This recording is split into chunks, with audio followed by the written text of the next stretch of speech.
IPL এর সূচিতে হঠাৎ পরিবর্তন করা হলো। বিশেষ কারণে দুটি ম্যাচের জায়গা বদলে দেওয়া হচ্ছে। সোমবার এই পরিবর্তনের কথা জানিয়েছেন ভারতীয় ক্রিকেট কন্ট্রোল বোর্ডের সচিব দেবজিৎ শইকিয়া।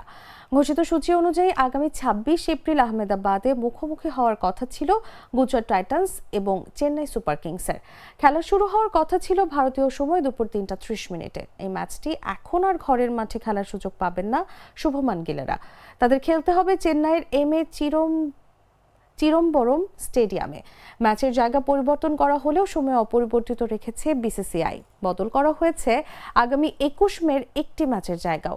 ঘোষিত সূচিতে সেদিন চেন্নাইয়ে মুখোমুখি হওয়ার কথা ছিল সিএসকে এবং গুজরাটের। এই ম্যাচটি আবার ঘরের মাঠে খেলার সুযোগ পাবেন না ঋতুরাজ গায়কোয়াড়রা। ম্যাচ হবে আহমেদাবাদের নরেন্দ্র মোদী স্টেডিয়ামে। খেলা শুরু হবে সন্ধ্যা ৭:৩০। চেন্নাই গুজরাটের দুটি ম্যাচের জায়গা অদল বদল করেছে বিসিসিআই। ম্যাচের সময় পরিবর্তন করা হয়নি। আগামী ২৬ এপ্রিল আহমেদাবাদ সহ গুজরাটের বিভিন্ন পৌরসভা নির্বাচন রয়েছে। নির্বাচনের জন্য সেদিন আহমেদাবাদে আইপিএল ম্যাচ আয়োজনে আপত্তি জানায় স্থানীয় প্রশাসন। একই কারণে নিরাপত্তা ব্যবস্থা নিয়েও ঝুঁকি নিতে চাননি প্রশাসনিক কর্তারা। তাই দুই ম্যাচের জায়গা অদল বদল করা হয়েছে।